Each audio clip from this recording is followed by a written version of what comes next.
नमस्कार, आदाब, सत श्री अकाल। आशा करते कि आप घर पर बचपन में सोचा करते थे कि बड़े होकर कुछ बेहतर हासिल करेंगे, लेकिन हमें क्या पता था कि बचपन से बेहतर कुछ है ही नहीं। आज हमारी खबरों की शुरुआत एक ऐसे एनालिसिस की ज़रूरत है जिसे आज हर किसी को देखने की ज़रूरत है, हमारे सभी दर्शकों को देखने की ज़रूरत है। और हमें अपने आप में, जबकि हम बता रहे हैं, लेकिन हमें अपने आप में भी इस खबर को उतारने की ज़रूरत है, क्योंकि आज इस मोबाइल का दौर आ गया है।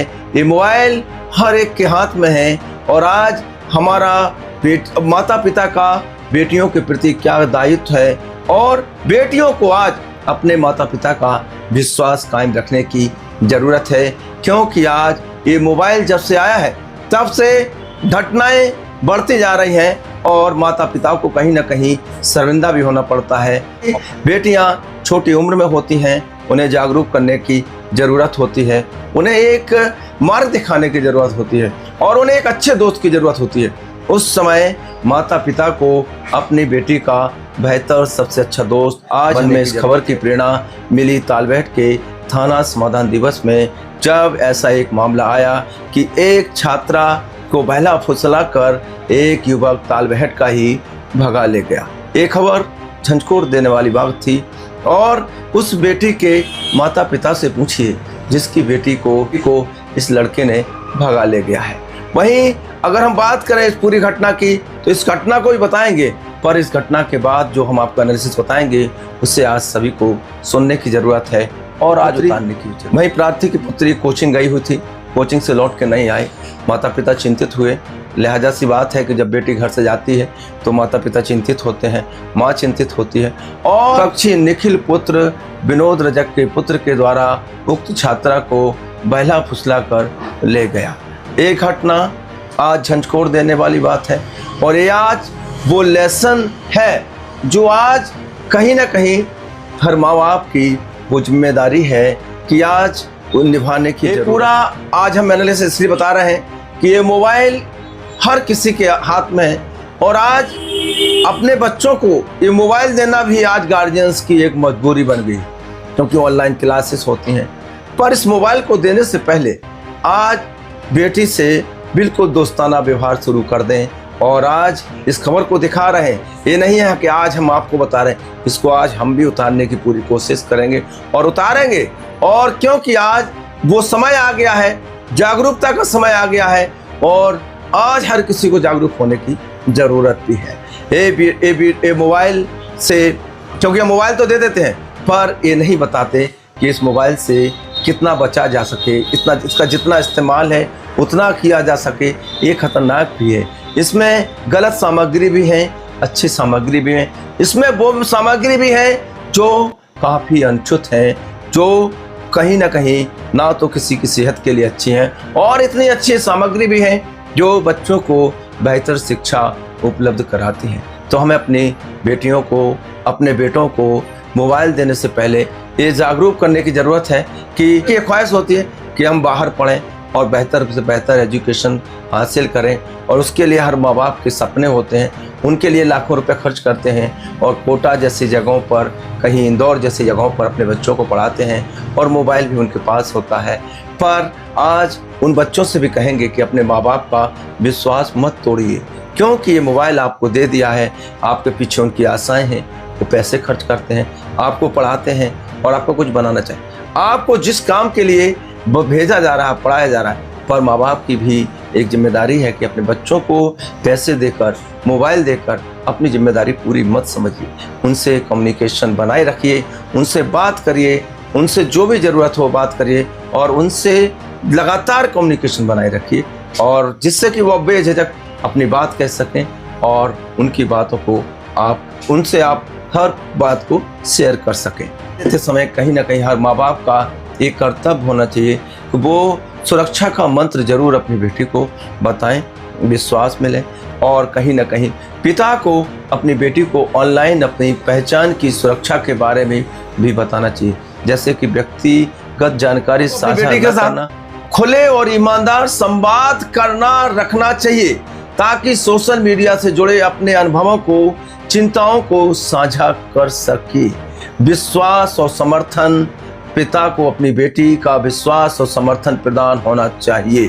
पूरे एनालिसिस को बनाने से पहले इंटरनेट से काफ़ी जानकारियाँ खंगालें और उसमें जो हमें एक जानकारी, एक माता पिता का जो संवाद मिला वो जरूर हम आपको सुनाते हैं, क्योंकि ये संवाद आज वो हर बेटी का वो भरोसा है जो पिता पर होना चाहिए, और हर पिता का वो भरोसा है जो बेटी पर होना चाहिए। वो भरोसे की डोर आज हम आपको इस संवाद के जरिए बताते हैं। मेरे माता पिता कभी मेरे मोबाइल को नहीं देखते, लेकिन वे मुझे कभी कभी इसे कम इस्तेमाल करने के लिए कहते हैं। एक बार अपने पिताजी से पूछा कि उन्हें कभी जिज्ञासा बस मेरा मोबाइल फोन देखने की आवश्यकता महसूस नहीं होती। तो आप उत्तर सुन लीजिए कि जो वाकई में विश्वास की वो डोर है जो आज हर पिता को वाकई में सुनने की जरूरत है, और हर बेटी को भी सुनने की जरूरत है। ठीक है, मैं ही वह व्यक्ति हूँ जिसने तुम्हें पाला, और अगर मैं तुम पर इतना भरोसा नहीं कर सकता कि तुम अपना फोन समझदारी से इस्तेमाल करो, इसका मतलब है कि मैं अपने पालन पोषण पर भरोसा नहीं कर सकता। और मैंने ऐसा परिवार बनाई थी जिस पर मुझे भरोसा करने की में परेशानी हो। मुझे तुम पर भरोसा है। ठीक है, क्योंकि बेटी को पिता के हृदय छूने वाली बातें बेटी की तस्वीर बदल देती हैं, बेटी की सोच बदल देती हैं। तभी मैंने खुद को बदल दिया और खुद से कसम खाई कि मैं कभी भी ऐसा कुछ नहीं करूंगी जिससे मेरे पिता को शर्मिंदगी महसूस हो या उनका मुझ पर से भरोसा उठ जाए।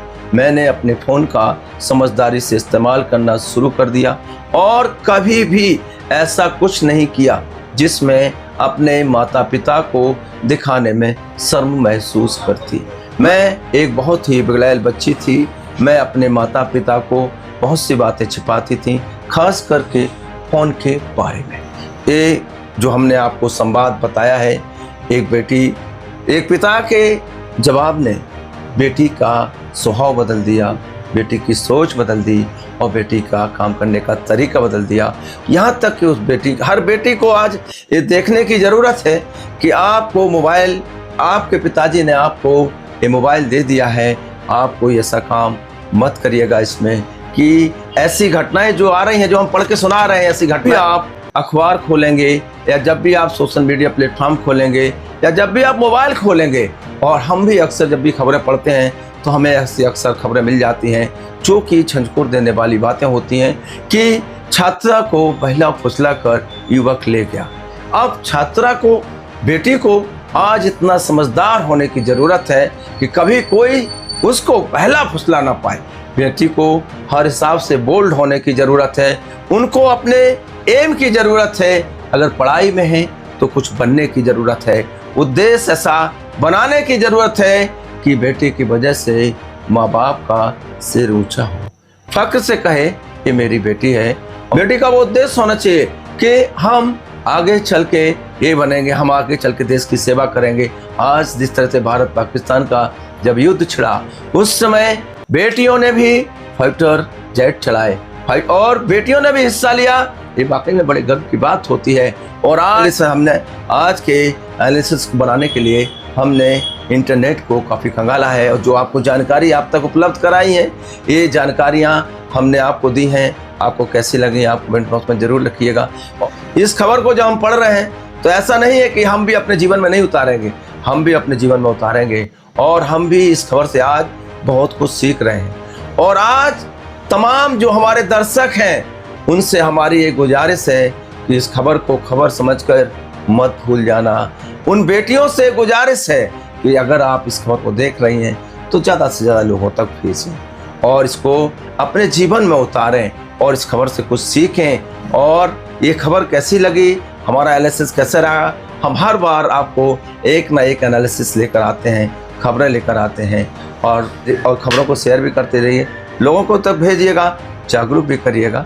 आगे की खबर क्या है? भारतीय सेना के शौर्य एवं पराक्रम के दृष्टिगत 11 मई यानी कल कलेक्ट्रेट सभागार में प्रातः 8:30 बजे तिरंगा यात्रा निकाली जाएगी, जो कि शहर के प्रमुख स्थलों से होते हुए वापस कलेक्ट्रेट परिसर में संपन्न होगी। तिरंगा यात्रा के दौरान राज्य मंत्री, सदर विधायक सहित अन्य जनप्रतिनिधि, जिला अधिकारी, पुलिस अधीक्षक सहित जनपद के अधिकारी कर्मचारी शामिल होंगे। जनपद के मीडिया बंधु और आम जनमानस से अपील है कि तिरंगा यात्रा में अधिक से अधिक प्रतिभाग कर सेना के शौर्य को। ललितपुर में इंटेक के चेयरमैन अशोक ठाकुर ने इंटेक ललितपुर चैप्टर के संयोजक संतोष कुमार शर्मा को इंटेक राष्ट्रीय स्तरीय चैप्टर डिवीजन सलाहकार समिति का सदस्य मनोनीत किया है। संतोष कुमार शर्मा अनेक वर्षों से ललितपुर और बुंदेलखंड की विरासतों को बचाने यानी संरक्षित कर। ललितपुर जनपद में बजाज पावर प्लांट द्वारा प्रतिदिन हजारों टन राख का निस्तारण किया जा रहा, परंतु यह कार्य जन सुरक्षा को ताक पर रखकर किया जा रहा। प्लांट के सहयोगी company asterisk India private limited व वीर एसोसिएट्स भारी ओवरलोड डंफरों के माध्यम से यह राख जनपद के विभिन्न स्थानों पर पहुंच रही है। सूत्रों के मुताबिक इन डंफरों में 15 से 20 टन की तय सीमा के बजाय 30 से 35 टन तक राख भरी जाती है। इसके अलावा अधिक ट्रिप लगाने की लालच में चालकों द्वारा ओवर स्पीडिंग की जाती है। केंद्रीय मोटर वाहन नियमावली 1989 के नियम 96 के मुताबिक किसी भी वाहन में उसकी अधिकृत पेलोड क्षमता से अधिक सामग्री ढोना अवैध है। यह मोटर वाहन अधिनियम 1988 की धारा 113 व 114 के अंतर्गत दंडनीय अपराध है। धारा 113 ओवरलोडिंग पर प्रतिबंध, धारा 114 वाहनों की जब्ती व भारी परीक्षण की व्यवस्था, धारा 194 1A ओवरलोड पाए जाने पर 20,000 रुपये प्लस प्रति टन 2,000 रुपये का जुर्माना निर्धारित है। बीते 6 महीनों में जिले में ओवरलोड डंफरों से जुड़ी 15 से अधिक दुर्घटनाएं हो चुकी हैं। 9 लोगों की मौत भी हुई है, दर्जनों घायल हुए हैं। हाल ही की घटना में ग्राम कचनौदा कला में एक महिला के डंफर से कुचल कर थी, जिससे ग्रामीणों में भारी आक्रोश है। इसके बावजूद परिवहन विभाग व आरटीओ कार्यालय पूरी तरीके से निष्क्रिय है। न तो नियमित जांच अभियान चलाया जाता है और न ही कोई डंफर जब्त किया जाता है। लापरवाही न केवल प्रशासनिक उदासीनता को दर्शाती है, बल्कि जनजीवन के प्रति भी गैर जिम्मेदाराना रवैया को उजागर करती है। यूट्यूब पर जाकर हमारे चैनल को सब्सक्राइब करेगा, बेल आइकन को हिट करिएगा। कल फिर मिलते हैं नई खबरों के साथ। आपकी जिंदगी बहुत कीमती है, बेहतरीन से ख्याल रखिएगा। जय हिंद।